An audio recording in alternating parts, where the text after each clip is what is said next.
her city. I can tell you that right now. Before I was running for anything, when we got into this together, we talk about how to make things a little bit better, what works in one city, what doesn't work. And I can tell you this, you've got a mayor that really cares about your city, so you're very lucky. She's got her head in the right place. My name is Mia Love. I'm running for Congress in the 4th District. I'm running because I believe we've got some real problems here. Real problems. And it's up to us to fix it. A little bit about myself. I am the daughter of parents that immigrated to this country from Haiti, legally. They came here from Haiti and they had $10 in their pockets. And through hard work and self-reliance, they became US citizens. They learned the English language, they learned about the Constitution, and when they pledged their allegiance to the flag, they knew exactly what they were saying, and they knew exactly what it meant to be a US citizen in this country. And it was one of the proudest moments that my father will tell you anytime, it was one of the proudest moments of his life. They had $10 in their pockets, pulled themselves up by their bootstraps. I watched my parents work several jobs over and over again to make ends meet. I watched my dad scrub toilets to try and make it possible for me to go to college. On the first day of college, I took my dad with me. He's the fun parent. So I took him along with me. And he was just really giddy. He was kind of like a child going to school himself. There was one point where he got really serious. It was right before he was going to leave and leave me alone for the first time, for a long time. And he looked at me and he said, "Mia, your mother and I have never taken a handout. You will not be a burden to society. You will give back. You will give back to society that has given us so much." And it's interesting how you would put those two phrases together. We've never taken a handout in a society that has given us so much. See, what he meant was opportunity. The opportunity to be in this country, to work and work hard and keep a little bit of what you've earned. That is the American dream, to be able to put 3 children through school, not being college graduates or even high school graduates themselves, coming out here being able to work hard and put 3 kids through school. That's the American dream. And that message from a father to a daughter has stuck with me for a long time. I had an opportunity after college to move to Utah, and I was only supposed to be here for 6 months. I was born in New York, raised in Connecticut. I flew out to Utah with a friend who just needed a roommate for 6 months, and at that time I just finished college, and I was just like, well, I don't know what I'm doing with my life yet, so I'll see Utah for a while. So I came out to Utah. I tried to introduce my roommate to a young man named Jason. He and I ended up getting together, and 6 months turned into the most amazing 14 years of my life. I have 3 children, and I have just an incredible husband and partner, and I could not be happier. I choose to live in Utah. I love Utah. I will live here for the rest of my life because this is home for me. In 2003, I had an opportunity to become a member of the City Council. After being in the workforce for a while, working in marketing, working as a French-speaking agent for a company called Cento, I had my first child. I left work, and then I kind of had this feeling of just getting involved, that voice in the back of my head that said, "You will not be a burden to society, you will give back." When my neighbors came and asked me and said, "You need to run for City Council," I thought about that, and I felt like I was guilted into running. And so I ran for City Council, and I was able to get elected. Now it's interesting, we talk about some of the issues that cities go through. It's interesting, when I got in 2003, I realized that the city was using building permits to fund their city business. And I looked at it, when I went back and looked at the records, I realized that in '97, when the city was incorporated, they never set a municipal tax, ever. They took what the county was assessing and they just moved over, because the growth was so big, they thought, well, we really don't need to do that. We're just going to go and live off of building permits. Now remember, at the time that they incorporated, they had 2 state roads. That was it. And they had no public safety, no infrastructure. So I thought to myself, oh, okay, well, what happens? I asked the council members, what happens if the market drops? And they said, well, that'll never happen. Well, we all know in 2008, the housing market plummeted. And we went back to collecting the same revenues in 2008 that we had in 97. The kicker is, we went from 1,000 to over 16,000. Over 1,700% growth. Our taxes couldn't even pay for public safety. So we had to do something very difficult.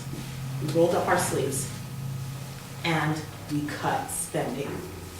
Cut spending.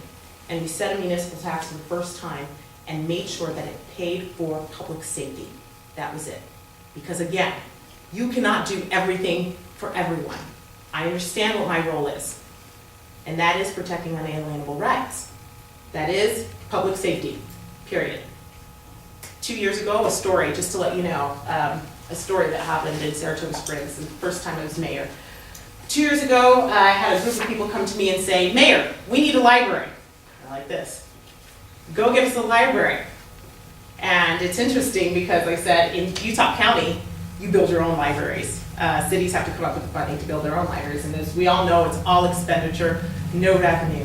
But it's such a great gathering place for communities, and so you get this and you want to say, yes, I want to go out and bond for a library, but then again, you think, is it really your job to do that? Because you have to ask yourself these questions, which is what I ask myself. Is it my job? Is it my role? Is it sustainable? Is it affordable? Is it constitutional? You ask yourself these questions. So when I looked at it, I said, you know what? If you want a library, I believe that you can go get a library. You can make it happen. Here's $10,000 in surplus money. Go get a library, and I will be there to help you in whatever way you need. And somebody said, well, Mayor, that's like peeing in the ocean. $10,000 is not going to do a thing. It's not going to pay for salary. It's not going to pay for any of these things that you have here. It's not going to pay for books. It's not going to pay for software. How are we going to do that? If it's an essential service, I believe that you can do it. 2 years is what it took, gathering books, getting the community together. We have a full-blown library today that is not paid for on the backs of the citizens. It is done completely on a volunteer basis. And they were able to do it. And it's a special place, I have to tell you. It is a special place. You know why? It doesn't belong to the city, doesn't belong to the county, doesn't belong to the state, doesn't belong to federal government. It belongs to the people. And they take ownership in it. Like I said, it's a very special place. We've been able to do the same thing with civic events. We've been able to do the same thing with our literacy center. We've been able to do the same thing with Arts Council that we're starting up, completely on a volunteer basis, getting the community to do it. Why does this matter? Why is this important to you? We need a little bit of that in Washington today. We need to get people in Washington that understand what their job really is. You have to understand, over 50% of our fellow Americans think it's okay to take from one and give to another. And they think it's government's job to do that for them. Those aren't the things we believe in. Those are not our values. We believe that you are not entitled to anything that you don't own, earn, work for, or pay for yourself. Those are the things we believe in. We believe that the way that you're going to achieve the American dream is through hard work. Kind of like what my parents did. You understand, I didn't grow up with my parents shouting in my ears, you're conservative, you're conservative. They didn't do that. But I'll tell you what, when I went to the ballot for the first time, I knew exactly where I was because of the way I grew up, because of the examples I had and what I believed in. How do we change this? How do we get our fellow Americans to come along with us? Some would say, you take a 2x4 to Washington. I think that there are too many people on both sides carrying around a 2x4 beating each other over the head. No one's moving, no one's doing a thing. We need to send a new messenger that shifts the way we deliver the message to our fellow Americans. If we can get our fellow Americans to come along with us, if we can get our fellow Americans to want to have a good life, to remove the shackles of handouts and handcuffs, we will reclaim our country. So the definition of insanity is doing the same thing over and over again, right? I have to introduce, I do have a Democrat friend over there. You can wave your hands. there. He follows me around a little bit. You guys get to meet him, so he gets to look at some of these things. We've gotten to, he's a nice guy. We're trying to get him to come along with us. But we've got to shift the way we deliver the message to the American people. You see, our fellow Americans have come to believe that the best representatives are the ones that funnel money down to them. But what have we done? We've taken from one and given to the other. And eventually, there's not going to be enough. I hear the word fair share. What does that mean? How much is enough? I believe that we live in the greatest country in the world. I believe this country is still great.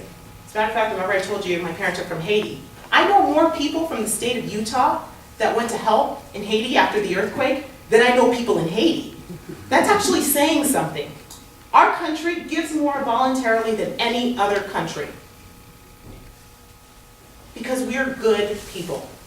We do it in our communities. I just think that there's a different level of doing it. I think the best way to handle those things is at the most local level. You are held more accountable. You can help your neighbors out. That's where it should be done. Not on federal government. We should set an example. So, Matheson. Let's talk about Matheson for a second, because that's where it starts, right? Matheson is 6-0. We need to quit thinking that it's an accident. Stop thinking it's a mistake. It's not. The closest person that's come to beating Matheson was in 2002, John Swallow, after he's been redistricted. If we think that we've redistricted Matheson and we've taken care of it, go back to 2002. Again, the definition of insanity is what? Doing the same thing and expecting different results, right? Matheson has never seen the likes of me. You can tell. Some people are scared. It's okay. I'm ready. I'm ready to take them on. If you disagree, things like TARP, the bailouts, then you're with me. If you disagree that those public lands that are owned by you, that should be owned by Utah, that are in federal government's hands, should be returned to Utah, then you're with me. If you agree that the most important thing, the thing that threatens our sovereignty, is the debt and the deficit spending, then you're with me. If you believe in personal responsibility and allowing our fellow Americans to be able to reclaim some of their dignity back by removing all of these one-size-fit-all programs that don't work and continue to grow and grow, then you're with me. If you believe that we should be energy independent, then you're with me. If you believe that we've got to fix our economy, then you're with me. One of the things that Mayor Johnson touched on a little bit was about what's important. There are a lot of people that have many different ideas, right? But to me, the things that I just mentioned, tax simplification is another thing, fixing the tax code. There's so many different things that we can concentrate on. You only have so much political capital. You cannot do everything. Anybody who says that they're going to go and fix everything, you run out the door. They're lying to you. But these are the most important things that we need to focus on. Those are the things that I believe in. It's when, you've got people that are out there that'll say, trying to remodel the kitchen when the house is on fire. That's what I call it. We've got to take care of our fiscal house. Again, remember this, Matheson is 6-0. He's not an accident. We need to